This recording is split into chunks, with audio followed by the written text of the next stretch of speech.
guest this week on Veterans Chronicles is Eugene Groves, a veteran of the United States Marine Corps and of the famed Montford Point Marines.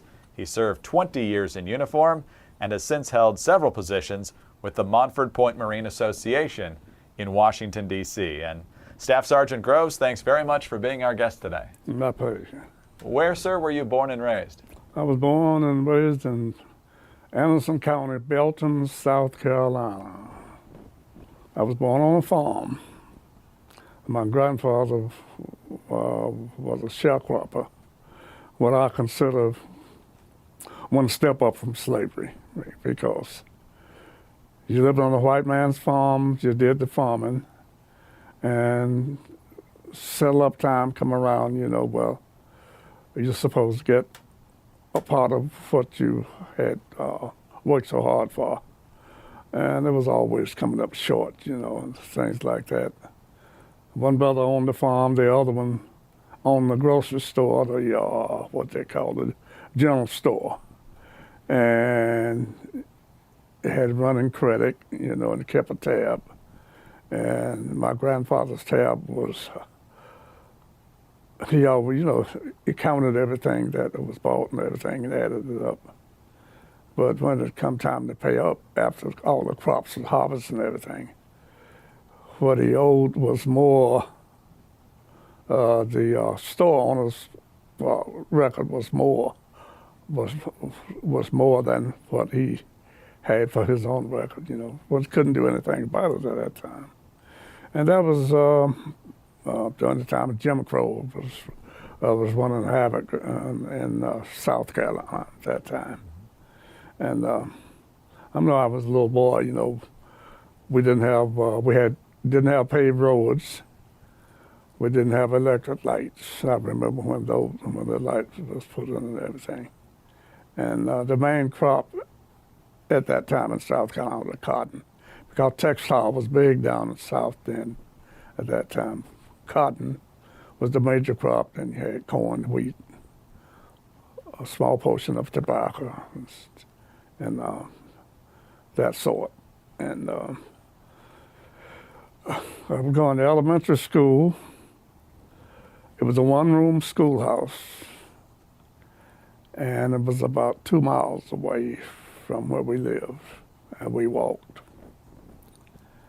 And after elementary school started high school, then we now had to walk in town, which was the closest one. Town was 5 miles one way. And we didn't have buses. The white kids would come by riding the buses, and they would yell out epitaphs and things like that and throw things at us and everything. So and, you were born in 1929. Yes. So in addition to Jim Crow, you grew up in the Great Depression. Yes. I was what you call a depression baby. Wow.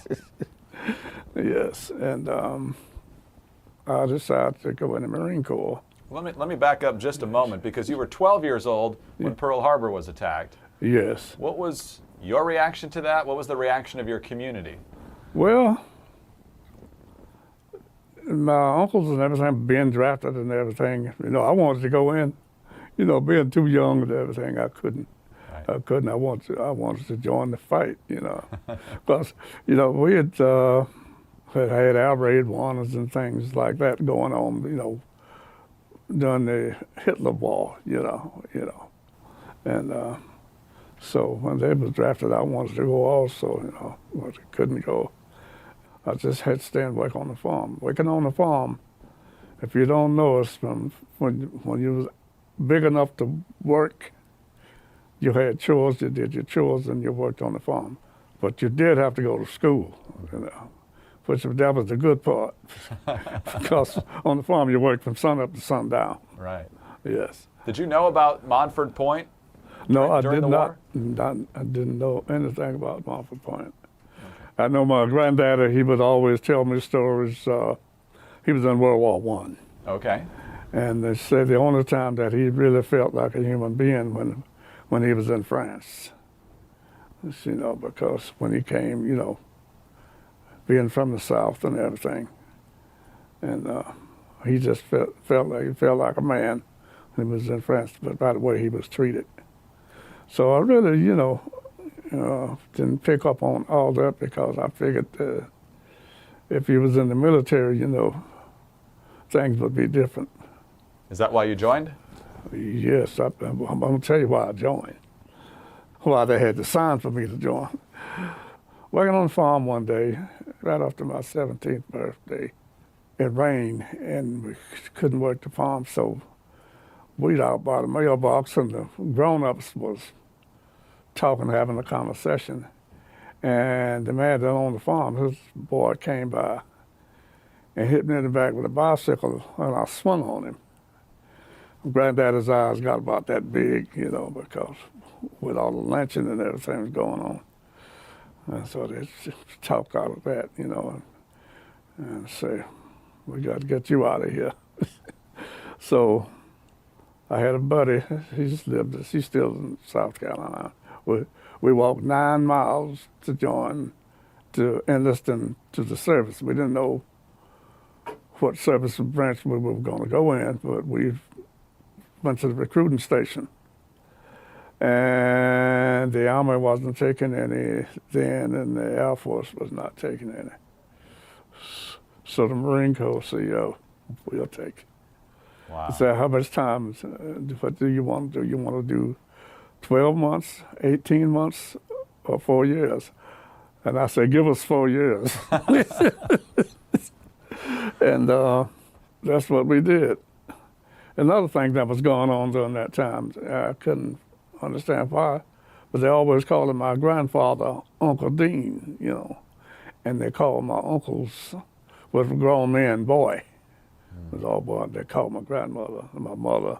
They called my grandmother Ella, and my mother May, a gal, during that time.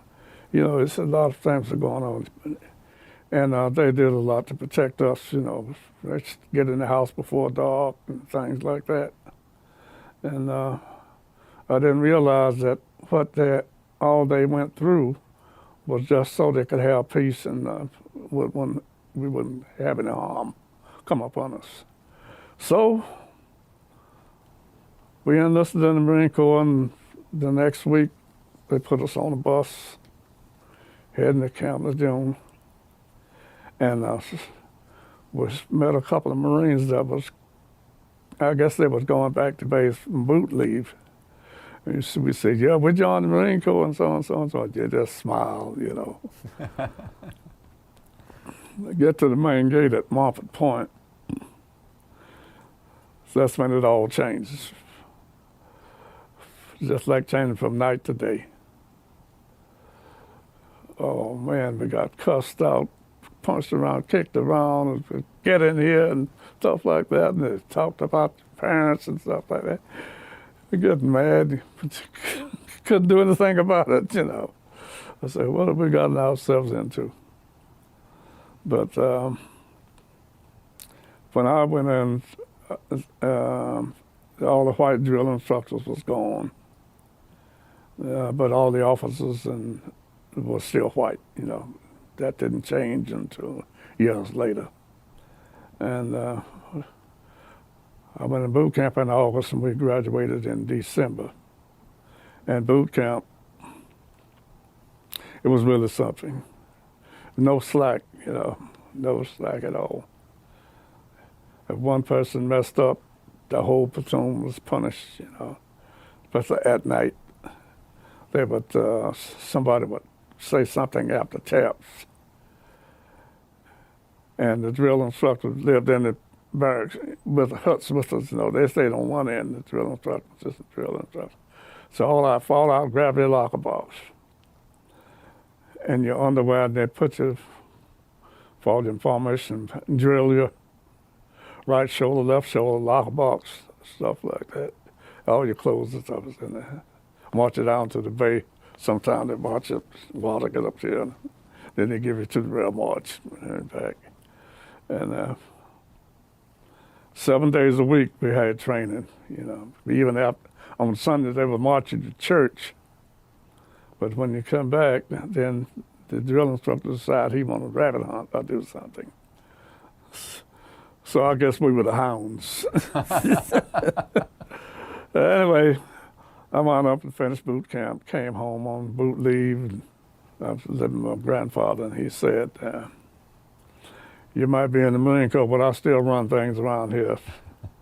So 8 o'clock, if you come home and the doors are closed, so you might as well stay out because you're not coming in here, you know. He was letting us know that he was still in charge, you know. So all that was good.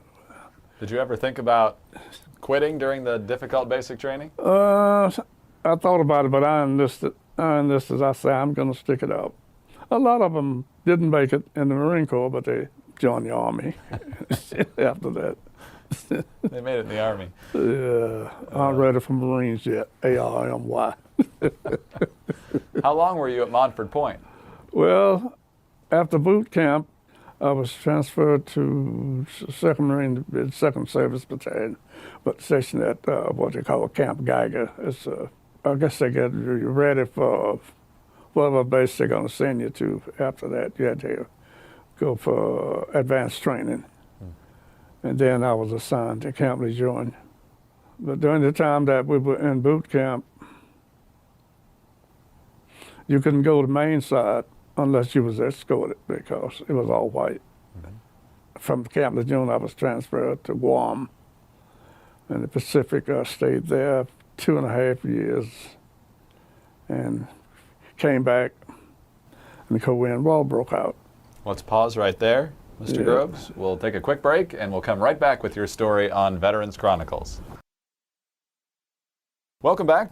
I'm Greg Columbus, honored to be joined in studio today by Eugene Groves, a veteran of the United States Marine Corps and of the famed Montford Point Marines. And sir, we were just talking about you completing basic training at Montford Point, and you were just about to tell us about when the Korean War broke out, but I want to touch on one thing before that, because in 1948, President Truman desegregated the armed forces. What did that mean for you specifically at that time? 1948, I don't see where it made any difference from the time that when I went in during that time. There were no immediate changes? Well, we had separate barracks, stuff like that, you know. We lived in one area, in that service battalion was in one area, and white Marines lived in another area. And it was not integrated. It was definitely was not integrated, even when I came back in Korean War. We'll get to that. We would, you know, go in town on Liberty, and you just had to sit on the back of the bus or wait until all the white troops were on before you would go on Liberty. You go in town. We used to call it across the track. Just separated the white part of town from the black part of town, you know. And you couldn't go in the bus station. You had to go around to the window, you know, to get a sandwich or something like that, to get a ticket, and then wait outside. And when the bus was over, they had that was before Trailway, they had what they call seashore bus line that runs from Jacksonville to Wilmington, Kansas, around locally, you know. And it was always a hassle going and coming, you know, on and off the base.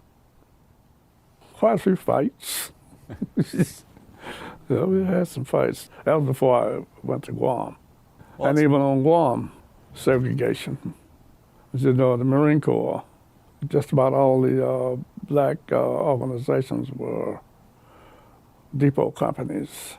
And they had 2 battalions of 51st and 57th Defense Battalion, which were anti-aircraft batteries, you know, with the communications and things like that. But they were very good, you know, at what they did, you know. So let's talk about Korea. What was your role during that conflict? Well, September 1950, was on a ship and landed in Incheon. And before my wave got off the ship, they were bringing some wounded back on because they landed at Wamado Island right off the tip of Korea, which was part of Korea. And I was in the support battalion, support the 1st Marine Division, first Light Support Company. And we, helmet supplies, ammunition, and things like that nature, for the front. When the wounded started coming back aboard ship, and then they was coming in, we were going off. I knew it was a war then, and being young. And we landed at Incheon, and from there, we was fighting all the way up to Seoul. They took Seoul. And one of the fun things about it, they discovered a bear factory. And naturally the Marines got into the bear and everything, and stuff like that. But I think things was going pretty well. The North Koreans, they weren't that good of fighters, South Korean Marines, they were good fighters. So participated in quite a few battles from Incheon all the way up to North Korea.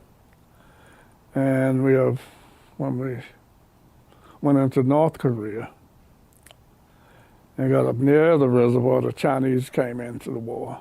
That's when we got trapped in North Korea, in the reservoir. And I always said we was advancing and the army retreated, and then we got trapped up there by 9 Chinese divisions. Lost a lot of troops, but they lost about a ratio of 100 to 1. So how close were you to the Yalu River when they came across? Yes. You were right there? Yes, Yalu River. Matter of fact, we were close to the Manchurian Chinese border when they called us back. When we got surrounded, they had to fight out. And we got out of that mess and came back down and started all over again. What do you remember feeling when you realized what was happening? After a while, I don't know, you get numb or something like that. You see guys dying from wounds, wounded and stuff like that, and seeing the dead, and say so-and-so got it. It might, so that's all, because you had a job to do, so you just went on and did what you had to do. Sir, let's pause right there. When we come back, more of Mr. Groves' story on Veterans Chronicles. We are back on Veterans Chronicles. I'm Greg Corumbus. Our guest today is retired U.S. Marine Corps Staff Sergeant Eugene Groves. And sir, just before the break, you were talking about your time in Korea. Please continue. Okay. I was over there from 1950 to 51. And when we were coming back, once we got out of combat, some of the white Marines they went back into that mode of name calling and things like that, But it was better in combat? Were they better to you in combat? Well, you had to depend on each other, and Yeah. Is that or die, But once they felt that they were safe, that they went back in the mode of name calling and stuff like that, fights, stuff like that. And aboard ship.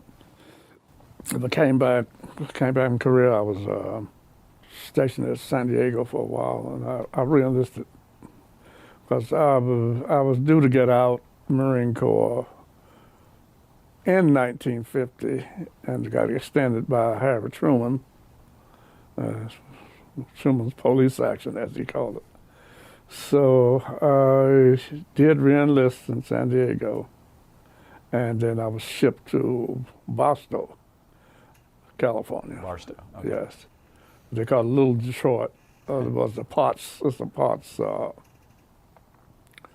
camp, where they kept all the automobile parts, tank parts, and things like that, out in the desert for 3 years before I was transferred back to the 2nd Marine Division at Camp Lejeune. And while at Camp Lejeune, out at Camp Geiger, the movers and everything was still segregated on the base at the time. So we decided, the black fellows said, when we going to the movie, now everybody going to the movie. and we're going to sit all over the movies. So we did, and we fought. So the movie was closed down for about almost a week, and when they opened it back up, there's been no more segregated seating in the theaters. You got the policy change. Yes, they got policy change on that. But even back then, 53, 54, it was still segregated. You still had to ride in the back of the bus and things like that. And I served with the Sixth Fleet. We participated in NATO operations and in the Mediterranean. That was a good part. We would have a big operation, and then we'd go from port to port. And got to visit a lot of places. In a lot of old museums in Portugal and places like that, which I enjoyed. And I was in Cannes, France, for the film festival. Oh, nice. We happened to be over there at that time. So no conflict while you were on that mission? No conflict. No. So, and North Africa, Algiers, Greece, Italy, Turkey, Spain, that was the good parts. We did all that, came back, and, still doing the same thing. And one day, my first sergeant wanted me to take some of my men and go over and police up around the white Marines barracks. They had thrown stuff out the window and stuff like that. I said, I'm not sending my troop over there to clean up that mess. They didn't like that. So my promotion was hell, because, I said, why should we clean up what they are messing up, So then integrate the infantry and things like that into, Korea, things like that. So you come back home and face the same thing, you're going through the same thing. So we had to fight for a lot of things. Well, overall, I enjoyed my stay in the Marine Corps. Like I said, I went in when I was 17.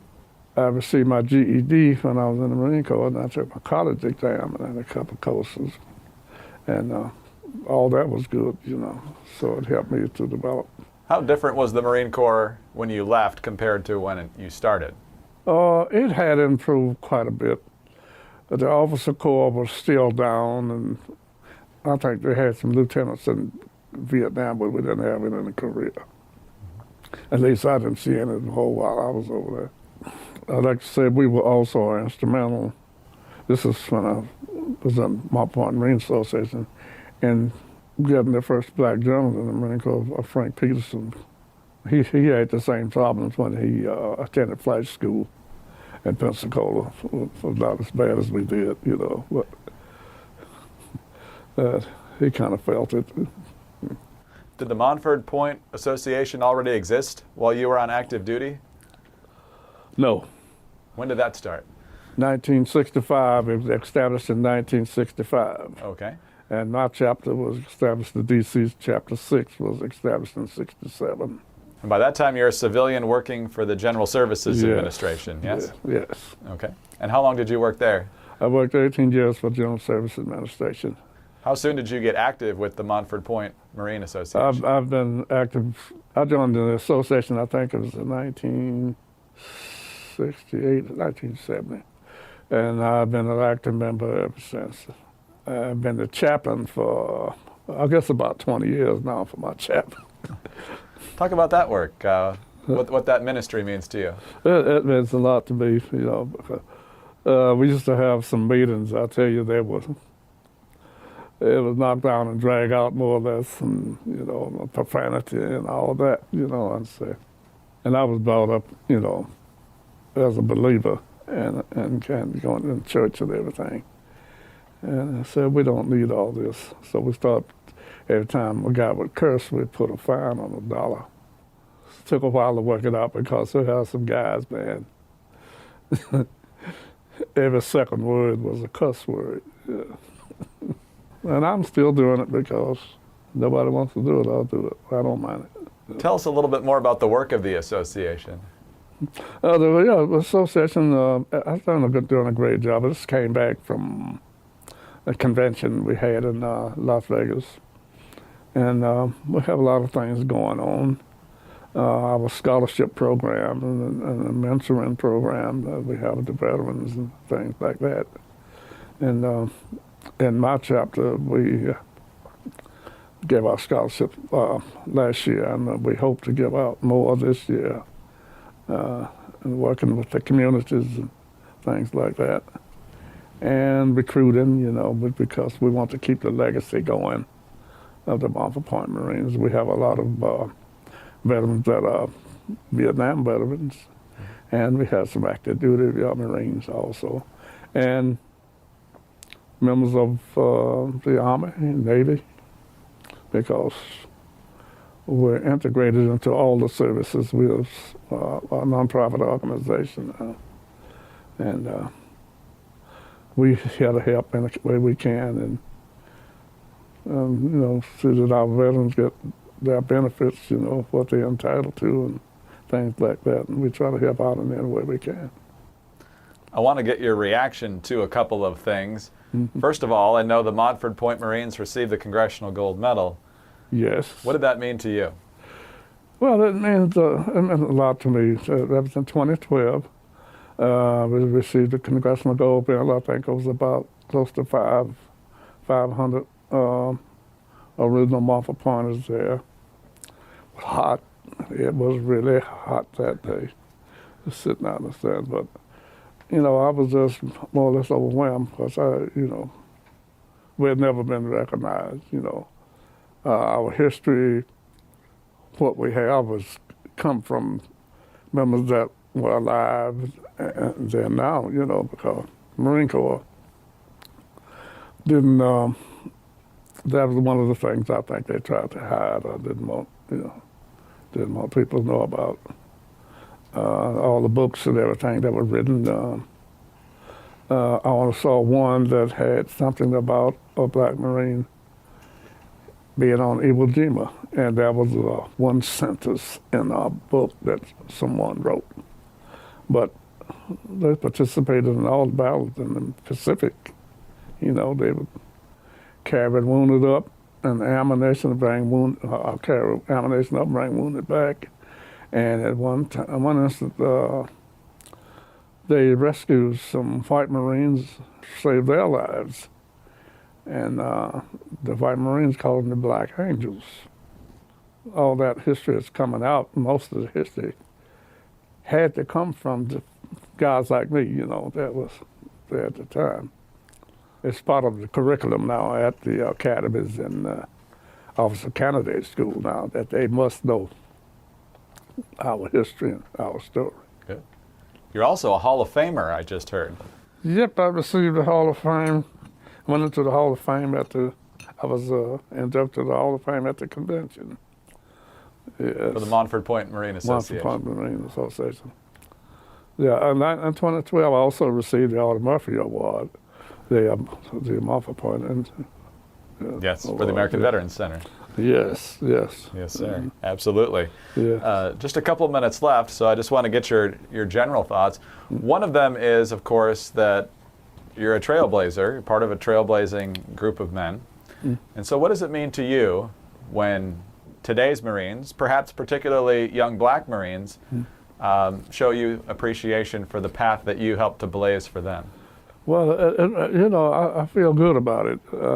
And, to be recognized that we did do something to, break the ice, so to speak, so others could follow. And I think they're doing a great job, And the Marine Corps have really changed a whole lot, And I see these young men, the way they are progressing, and they just look like they are proud to be Marines, and they like to get in conversation with us to hear our stories and things like that, and what it was like, And I'm glad to tell the story and to encourage them, to go ahead and make the best of it, It's a lot there for them that they can get, and gain and take advantage of it, What are you most proud of? There are so many different aspects here.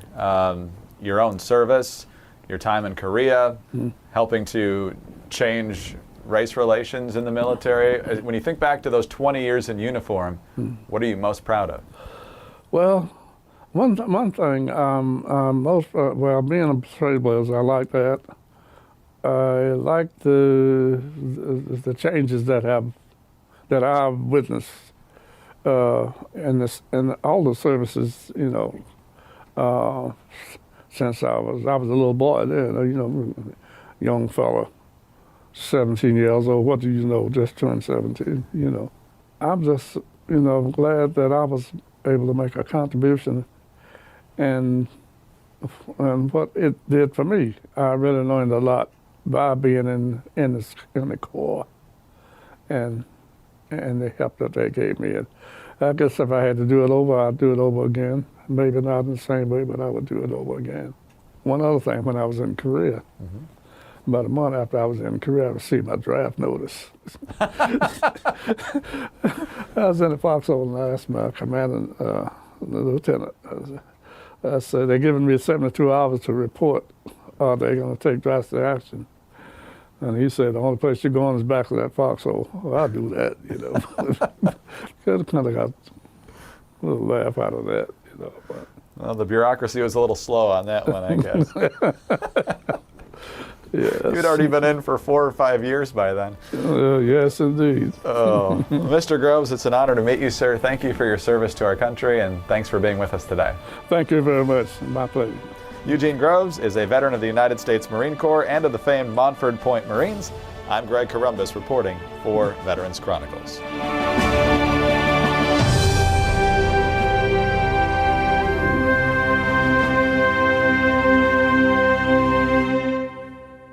Hi, this is Greg Corombos, and thanks for listening to Veterans Chronicles, a presentation of the American Veterans Center.